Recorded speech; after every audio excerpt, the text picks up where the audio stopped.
guys, this is Allison from Allykatkreations. I have co-host 2 and I have co-host 1. Distracting me, of course. And it's very humid out. Corpus Hermeticum. We're going to read the Holy Sermon. But before I do, please hit that like button. Please subscribe if you haven't done so already. And please share. Sharing is caring. Liking is caring. If you've gotten anything out of my work, an epiphany, a light bulb moment, a mic drop moment, connecting the dots, a new book to read, because I do encourage all of you to buy the books for yourselves and get your own perceptions. Please support my work. You could do so with the links that I leave in the Dropbox. By the end of the month, I most likely will not be continuing doing this until I get funds. I can't afford my bills. They're coming in. And I'm cleaning out my house to see what I could sell so I can make some of the bills and then hopefully try to put my house up and move. But that doesn't take a day, or it takes a while. So I need all the help that I can get. So I do appreciate it. And for those of you who are in my situation, I don't expect anything more than a like. I know there's a few people who are in my situation as well. We got to stick together here, guys. But I want to be able to keep doing this, and to do that, I have to pay the electric and the internet bill, which I've been trying to keep as low as possible on the electric, doing everything overnight, my laundry and washing dishes and other things, so that I don't kill the electric bill. Nor have I put my air conditioning on yet. So yeah. Anywho, the Holy Sermon, the Corpus Hermeticum. The glory of all things, God, and that which is divine, and the divine nature, the beginning of things that are. God and the mind, and nature, and matter, and movement, and necessity, and the end, and change.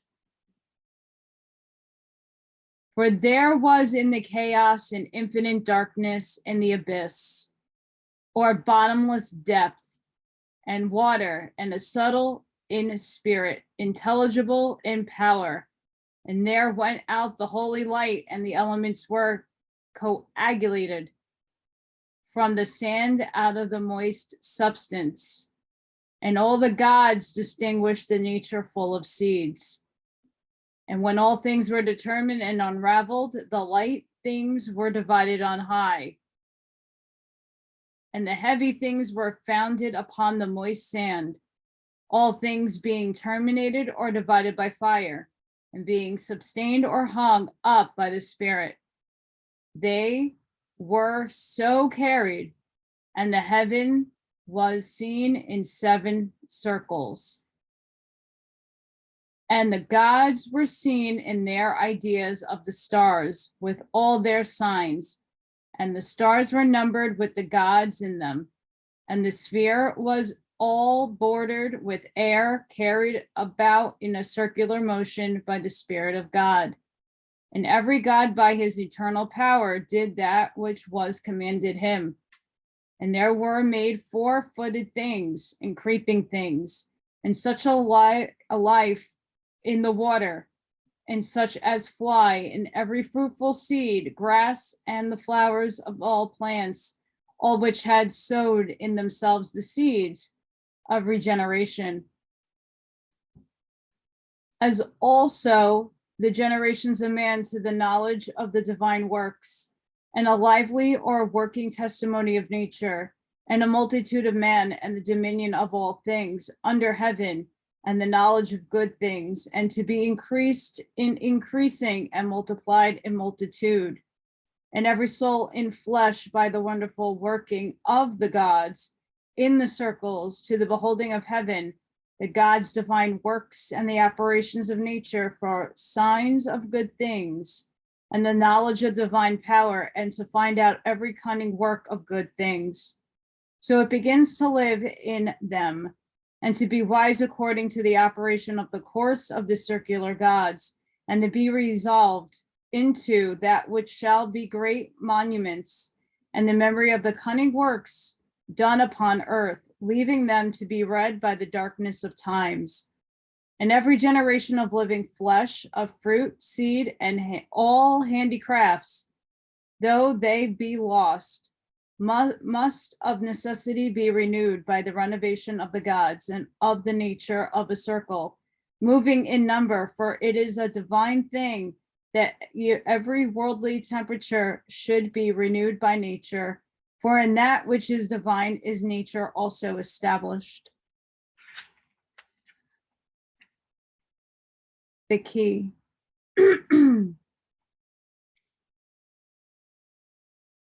Yesterday's speech. I'm going to try to get this right. Asclepius, I dedicate to you this day. It is fit to dedicate to Tat, because it is an epitome of those general speeches which were spoken to him. God, therefore, and the Father, and the good, O Tat, have the same nature, or rather also the same active operation. For there is one name or appellation of nature or increase, which concerns things changeable, and another about things unchangeable, and about things immovable. That is to say, things divine and mundane, every one of that which himself will have so to be, but action or operation is of another thing, or else, as we have taught in other things, divine and mundane, which must here also be understood. For his operation or act is his will, and his essence to all things to be. For what is God and the Father and the good, but the being of all things that yet are not, and the existence itself of those things that are? This is God, this is the Father, this is the good, by which no other thing is present or approaches. For the world and the Son, which is also a Father by participation, is not for all that equally.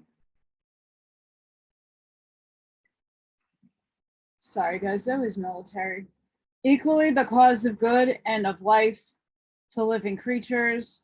And if this be so, he is altogether constrained by the will of the good, without which it is possible either to be or to be begotten or made. But the Father is the cause of his children, who have a will both to sow and nourish that which is good by the Son. For good is always active or busy in making, and this cannot be in any other but in him that takes nothing, and yet wills all things to be. For I will not say, O Tat, making them, for he that makes is defective in much time, in which sometimes he makes not, all as also a quantity and quality, for sometimes he makes things that have quantity and quality, and sometimes the contrary. But God is a Father and the good in being all things, for he both will be this and is it, and yet all this for himself in him that can see it. For all things else are for this, it is the property of good to be known. This is good, O Tat. He said, you have filled us, O Father, with a sight, both good and fair. And the eye of mine is almost become more holy by the sight. I replied, I wonder not at it, for the sight of good is not like the beam of the sun, which being of a fiery shining brightness, makes the eye blind by its excessive light that gazes upon it, rather the contrary, for it enlightens, and so much increases the light of the eye, as any man is able to receive the influence of the intelligible clarity. For it is more swift and sharp to pierce, and innocent or harmless withal, and full of immortality, and they are capable and can draw any store of this spectacle and sight, do many times fall asleep from the body into the most fair and beauteous vision. These things, Silius and Saturn, our progenitors obtain unto. He said, I would we also, O father, could do so. I replied, I wish we could, O son, but for the present we are less intent to the vision and cannot yet open the eyes of our mind to behold the incorruptible and incomprehensible beauty of that good. But then we shall see it when we have nothing at all to say of it.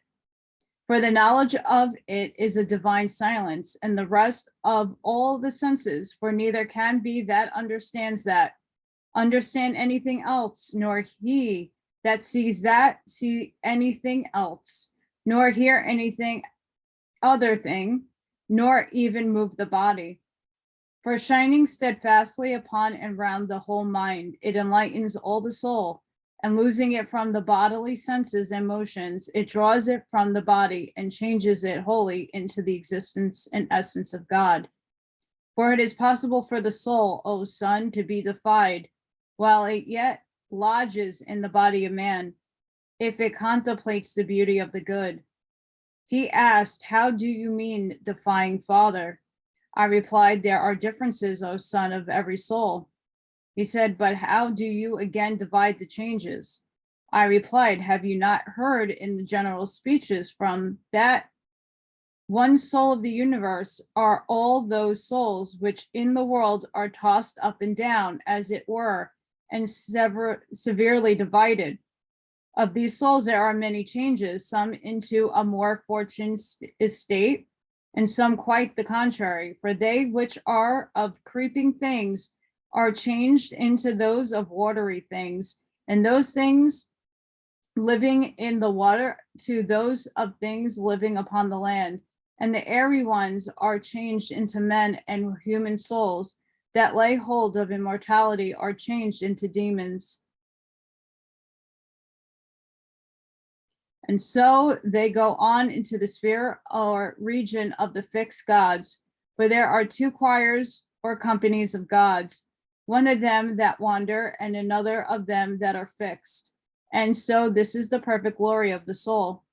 But the soul entering into the body of a man, if it continues to do evil, shall neither taste of immortality nor is partaker of the good.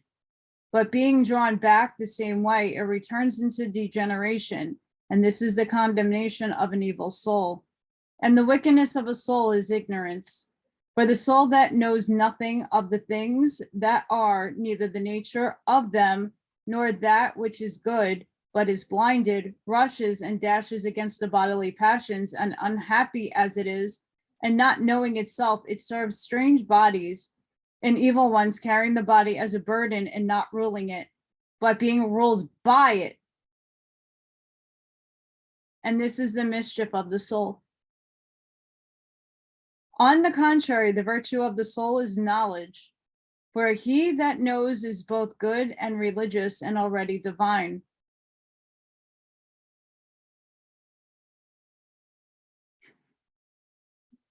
He asked, but who is such a man, O father? I replied, he that neither speaks nor hears many things.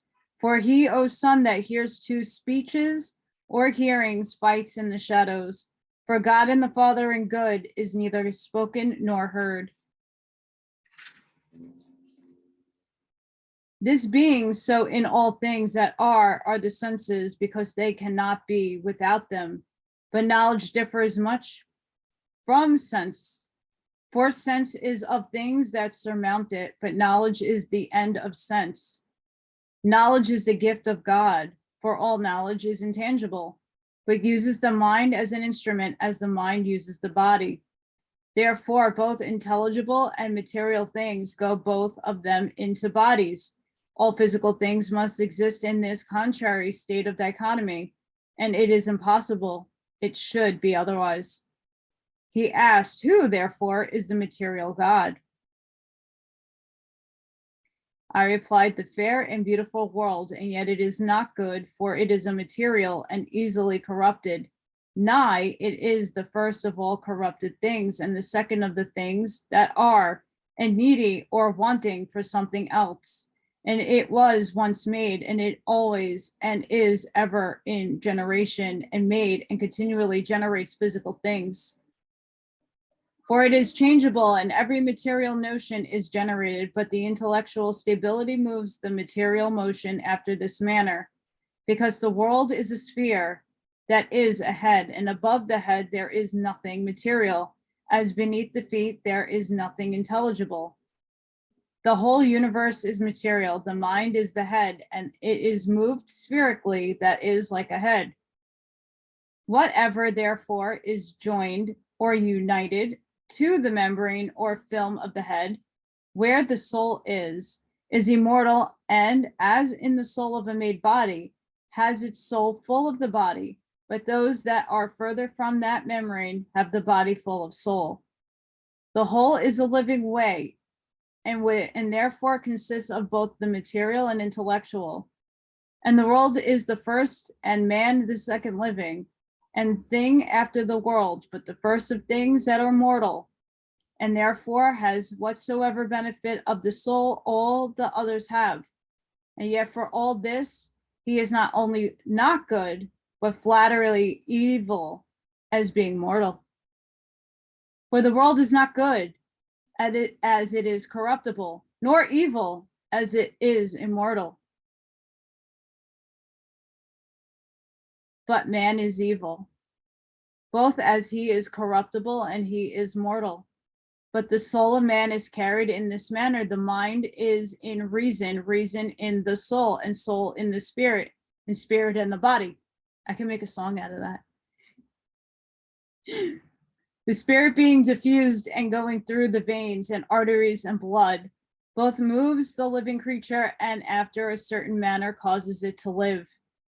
Wherefore some also have thought the soul to be blood, being deceived in nature, not knowing that first the spirit must return into the soul, and then the blood is congealed, and the veins and arteries emptied, and the living thing dies.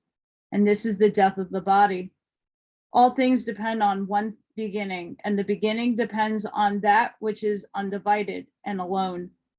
And the beginning is moved, that it may be again be a beginning, but that which is one stands and abides and is not moved.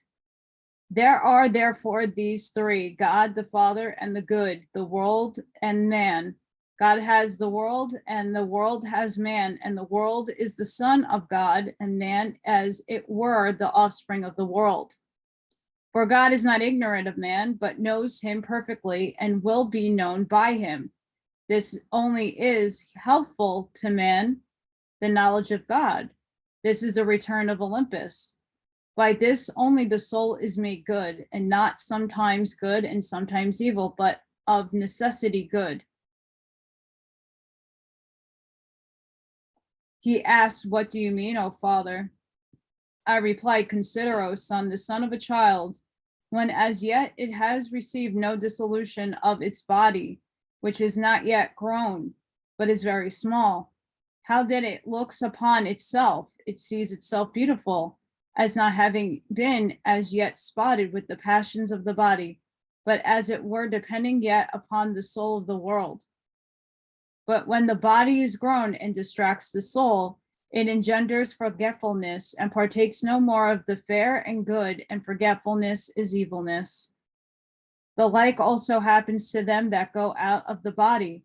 But when the soul returns back to itself, the spirit is contacted into the blood, and the soul into the spirit. But the mind being made pure and free from these vestiges, and being divine by nature, taking a fiery body, goes abroad in every place. leaving the soul to judgment and to the punishment it thus deserves. He asks, why do you say so, O Father, that the mind is separate from the soul and the soul from the spirit? When even now you said that the soul was the clothing or apparel of the mind and the body of the soul. I replied, O son, but that hears must understand and conspire in thought with him that speaks. Yes, he must have his hearing swifter and sharper than the voice of the speaker. The disposition of these vestiges or covers is done in an earthly body, for it is impossible that the mind should establish or rest itself naked and of itself in an earthly body. Neither is the earthly body able to bear such immortality, and therefore that it might suffer so great virtue, the mind compacted, as it were, and took to itself the passible body of the soul, as a covering or clothing. And the soul, being also in some sort divine, uses the spirit as her minister or servant, and the spirit governs the living things. When therefore the mind is separated and departs from the earthly body, presently it puts on its fiery coat, which it could not do before, having to dwell in an earthly body. For the earth cannot suffer fire, for it is all burned of small spark. Therefore is the water poured round about the earth as a wall of defense, to withstand the flame of fire. But the mind, being the most sharp or swift of all the divine cognition, and more swift than all the elements, have the fire for its body. For the mind, which is the workman of all, uses the fire as his instrument in his workmanship, and he that is the workman of all uses it to the making of all things, as it is used by man to the making of earthly things. Only for the mind that is upon earth, void or naked of fire, cannot do the business of man, nor that which is otherwise the affairs of God.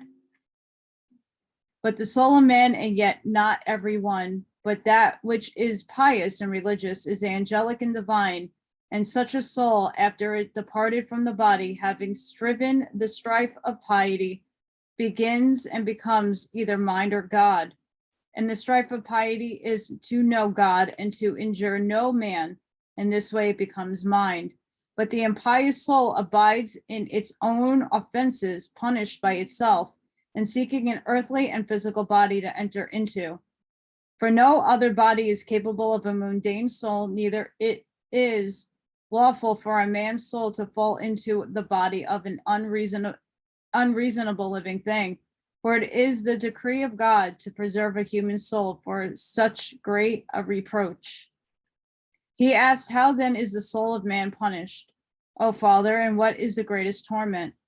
I replied, impiety, O my son, for what fire has so great a flame as it, or what biting beast does so tear the body as it does the soul? Or do you not see how many evils the wicked soul suffers, warring and crying out, I am burned, I am consumed. I know not what to say or do. I am devoured, unhappy, wretched of the evils that surround and lay hold upon me. Miserable that I am, I neither hear nor see anything. These are the voices of a punishment and tormented soul, and not as many. And you, O son, think that the soul going out of the body grows brutish or enters into a beast, which is a very great error, for the soul is rather punished after this manner. For the mind, when it is ordered or appointed to get a fiery body for the services of God, coming down into the wicked soul, torments it with the whips of its sins, with which the wicked soul, being scourged, turns itself to murders and lies and blasphemies and various violence and other things by which men are injured.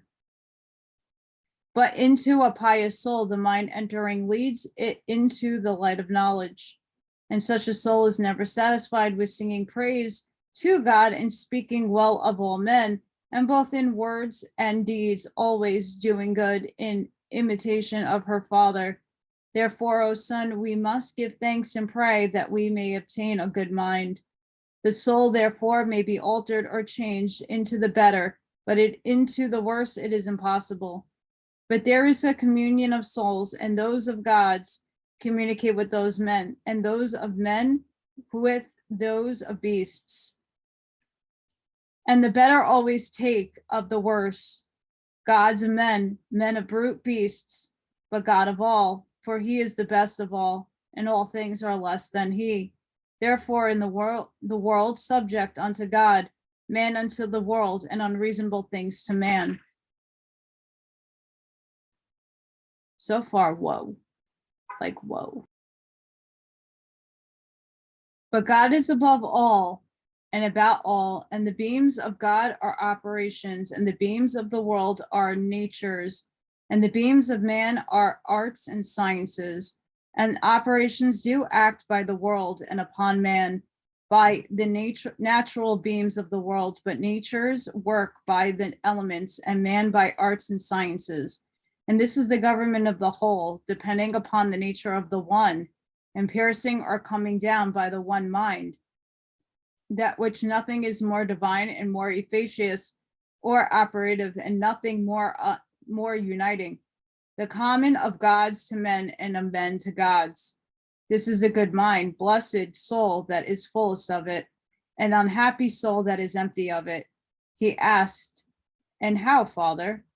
I replied, how, O son, that every soul has the good mind. For of that it is we speak, now we speak, and not of that minister of whom we said before, that he was sent from the judgment. For the soul without the mind can neither say nor do anything, for many times the mind flies away from the soul, and in that hour the soul neither sees nor hears, but is like an unreasonable thing, so great is the power of the mind, but neither causes it to be an idle or lazy soul, but leaves such a soul fastened to the body, and by its pressed down. And such a soul, O son, has no mind, wherefore neither must such a one be called a man. For man is a divine living thing, and is not to be compared to any brute beast that lives upon earth. But to them that are above in heaven, they are called gods. Rather, we should be bold to speak the truth. He that is a man indeed is above them, or at least they are equal in power one to the other. For none of the things in heaven will come down upon earth and leave the limits of heaven, but a man ascends up into heaven and measures it. And he knows what things are on high and what is below, and learns all other things exactly. And that which is the greatest of all, he leaves not the earth and yet is above. So great is the greatness of his nature. Wherefore we must be bold to say that an earthly man is mortal God, and that the heavenly God is an immortal man. Therefore, by these two are all things governed, the world and man, but they and all things else of that which is singular. Here's my co-host, Destroyer of Worlds. Say hi to everybody, Mama.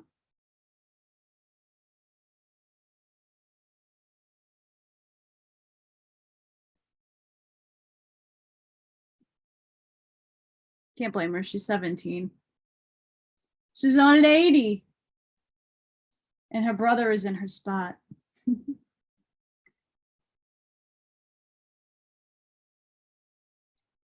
That God is not manifest, and yet is most manifest. This discourse I will also make to you, O Tat, that you may not be ignorant of the more excellent name of God, but you should contemplate in your mind how that which to many seems hidden and not manifest may be most manifest to you. For it were not all, if it were apparent for some whatever so, is apparent, is general or made, for it was made manifest, but that which is not manifest is eternal. For it need not be manifest, for it always is and was. And he makes all other things manifest, being not manifest, as being always and making other things manifest, he has not made manifest. I love these tongue twisters. They're not really tongue twisters, they're just mind blowers. God is not made, yet in fantasy, he imagines all things, or in appearance, he makes them appear. For appearance is only of those things that are generated or made. For appearance is nothing but generation. But he that is one, that is not made, nor generated, is also unapparent and not manifest. But making all things appear, he appears in all. And by all, but especially he is manifested to or in those things wherein he makes himself apparent. You, therefore, O Tat, my son, pray first to the Lord and Father, and to the singular, and to the one from whom is one to be merciful to thee, that you may know and understand so great a God, and that he would shine one of his beams upon you in your understanding. For only the understanding see that which is not manifest or apparent, as being itself not manifest or apparent. And if you are able, O Tat, it will appear to the eyes of your mind. For the Lord, void of envy, appears through the whole world. You may see the intelligence and take it into your hands and contemplate the image of God. But if that which is in you be not known or apparent unto you, how shall he in you be seen and appear to you by your eyes? But if you will see him, consider and understand the sun, consider the course of the moon, consider the order of the stars. Who is he that keeps order? For all order is circumscribed or terminated in number and place. The sun is the greatest of the gods in heaven, to whom all the heavenly gods give place. As to a king and potentiate, and yet he being such and one greater than the earth or the sea, is content to suffer infinite lesser stars to walk and move above himself. Whom does he fear the while, O son? Every one of these stars that are in heaven do not make the like, or an equal course. Who is it that has prescribed to every one of the manner of the greatness of their course? This bear that turns round about its own self and carries around the whole world with her, who possessed and made such an instrument? Who has set the bounds to the sea? Who has established the earth? For there is somebody, O Tat, that is the maker of the Lord of these things. For it is impossible, O son, that either place or number or measure should be observed without a maker. For no order can be made by disorder or disappropriation. I wish it were possible for you, O my son, to have wings and to fly into the air, and being taken up in the mist between the heaven and earth, to see the stability of the earth, the fluidity of the sea, the courses of the rivers, the vastness of the air, the sharpness and swiftness of the fire, the motion of the stars, and the speediness of the heavens, by which it goes round about all these. O son, what a happy sight it were at one instant to see all these, that which is immovable moved, and that which is hidden appear and be manifest. And if you would see and behold the workmen, even by mortal things that are upon the earth, and in deep consider, O son, how many is made and framed in the womb, and examine diligently the skill and cunning of the workmen, and learn who it was that wrought and fashioned the beautiful and divine shape of man, who circumscribed and marked out his eyes, who bore the nostrils and ears, who opened his mouth, who outstretched out the tied together his sinews, who channeled the veins, who hardened and made strong the bones, who clothed the flesh with skin, who divided the fingers and joints, Who flattened and made broad the soles of the feet? Who dug the pores? Who stretched out the spleen? Who made the heart like a pyramid? Who made the liver broad? Who made the lungs spongy and full of holes? Who made the belly large and capacious? Who set outward view the more honorable parts and hid the filthy ones? See how many arts in one matter, and how many works in one superscription, and all exceedingly beautiful, and all done in measure, and yet all differing. Who has made all these things? What mother? What father? Save only God that is not manifest, that made all things by his own will. And no man say that a statue or an image is made without a carver or a painter. And was this workmanship made without a workman? O greatness, O great blindness, O great impiety, O great ignorance. Never, O son Tat, can you deprive the workmanship of the workmen. Rather, it is the best name of all the names of God to call him the Father of all, for so he is alone, and this is his work to be the Father. And if you force me to say anything more boldly, it is his essence to be pregnant or great with all things and to make them. And as without a maker, it is impossible that anything should be made. So it is that he should not always be and always be making all things in heaven, in the air and in the earth, in the deep, in the whole world, in every part of the whole that is or that is not. For there is nothing in the whole world that is not himself, both the things that are and the things that are not. For the things that are manifest, he has made manifest, and the things that are not, he has hidden in himself. This is God that is better than any name. This is he that is secret. This is he that is most manifest. This is he that is to be seen by the mind. This is he that is visible to the eye. This is he that has no body. And this is he that has many bodies. Rather, there is nothing of any body which is not he. For he alone is all things. And for this cause he has many names, because he is the one Father, and therefore he has no name, because he is the Father of all. Who therefore can bless you, or give thanks for you, or to you? Which way shall I look when I praise you? Upward, downward, outward, inward? For about these there is no manner nor place, nor anything else of all things that are, but all things are in you, all things from you. You give all things and take nothing, for you have all things, and there is nothing that you do not possess. When shall I praise you, O Father? For it is neither possible to comprehend your hour nor your time. For what shall I praise you? For what you have made, or for what you have not made? For those things that you have manifested, or for those things that you have hidden? Wherefore shall I praise you as being of myself, or having anything of my own, or rather being others? For you are what I am, you are what I do, you are what I say. You are all things, there is nothing else you are not. You are you, all that is made and all that is not made.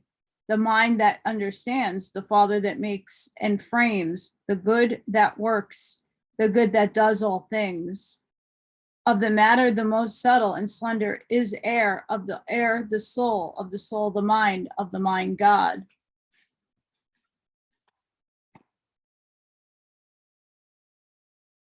Sit with that. And this is going to be the last section that I read for today.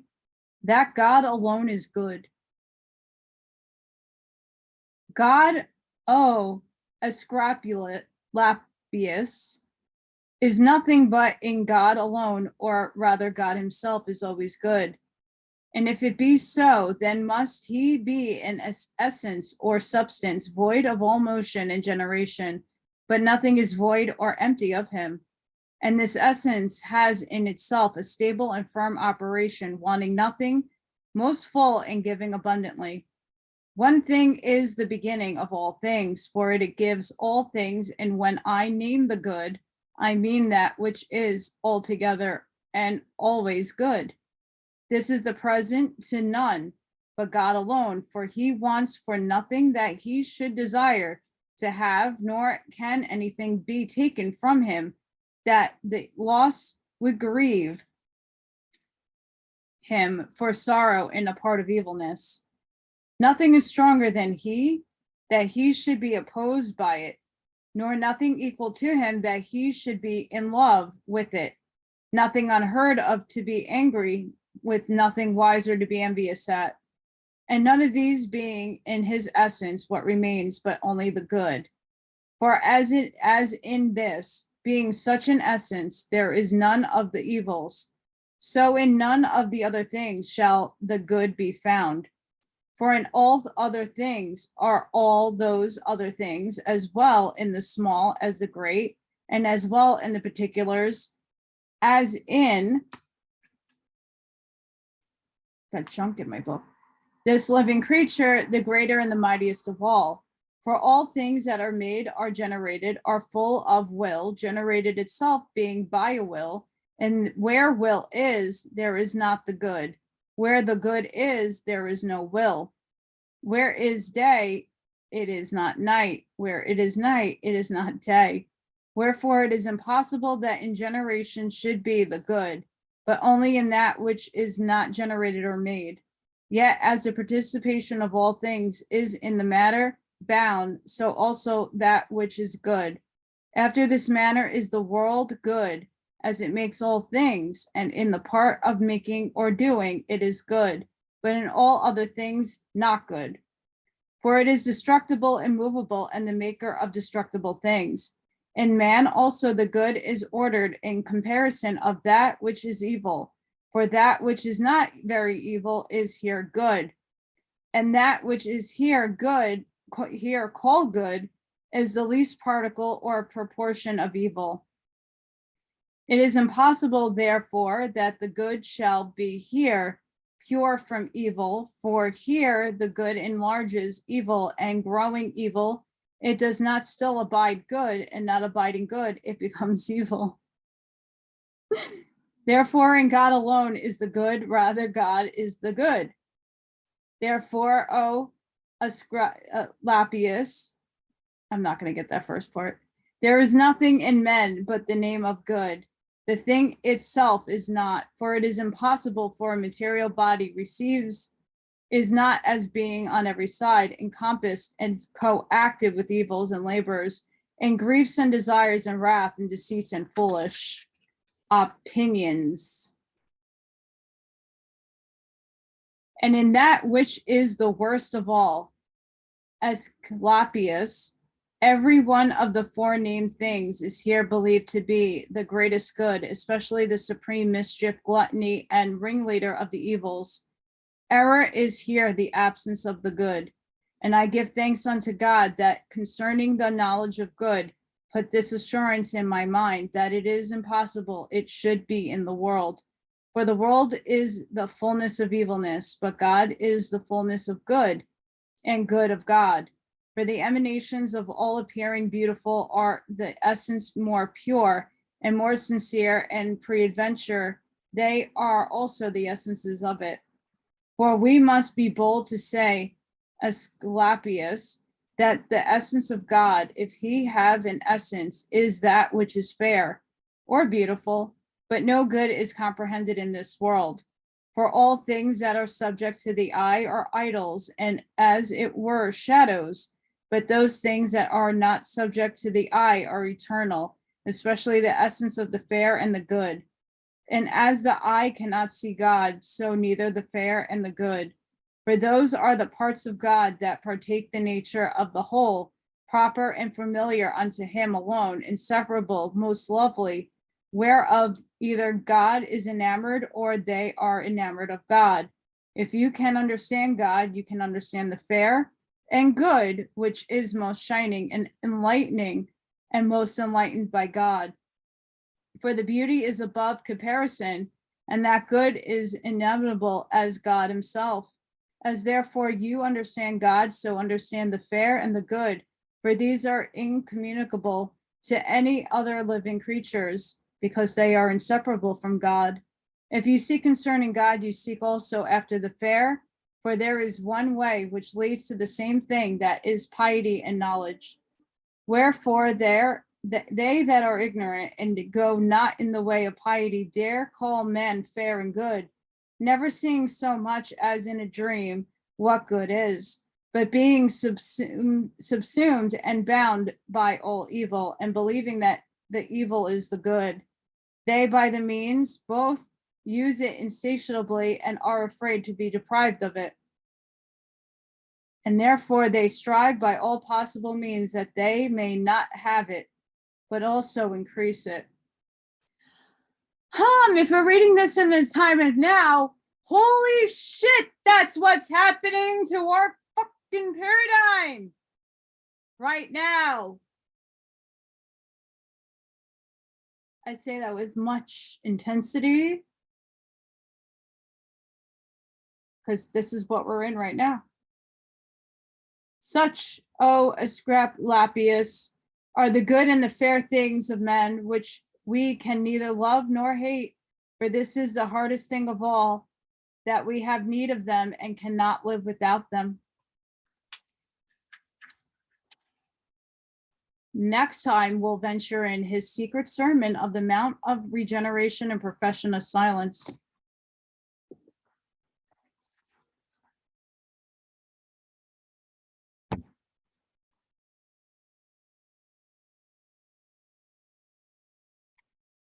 Once again,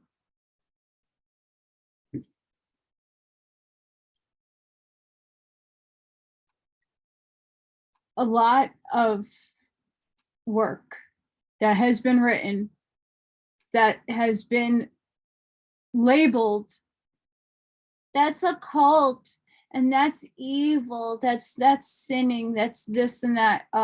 Do we not just hear God? For those who question this kind of work, I'm not talking to the people who actually understand this beautiful piece of literature. And all the literature that I read, it's really about people opening your mindset and seeing that there is a creator and that it exists in a lot of other paradigms besides your one dogma book.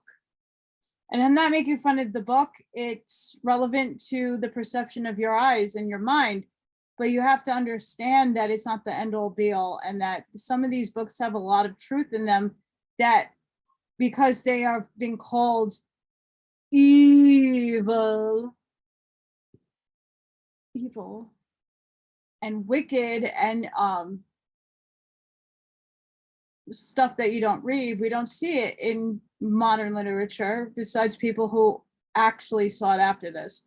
So I hope that this could open a window to people. Again, I read a lot of different things on this channel to open up your mind. And with that, sending each and every one of you love and light. Please don't forget to hit that like button. Please subscribe. Please help me out and support my work if you can. It's appreciated. Wherever you are today, please stay sane. Shit's about to go down. It's gonna get crazy. I'm already feeling the energy off of it, and that's probably why I've been off. Like, I'm absorbing everybody's panic, and obviously I have my own problems. That's not to go away, but like, it's intensified by everybody else. I have my sage by the window I'm going to be using soon. Until the next time, guys, I'm going to be cramming a lot of this in while I do a lot of crazy work on my house to get myself in a better situation. So until then, see you on the next one. Have a great night, day, evening, afternoon, lunch, brunch, dinner, wherever you are. Keep the positive vibes high. Swing that pendulum towards the positive polarity, and let's get off this third density nightmare. Bye, guys.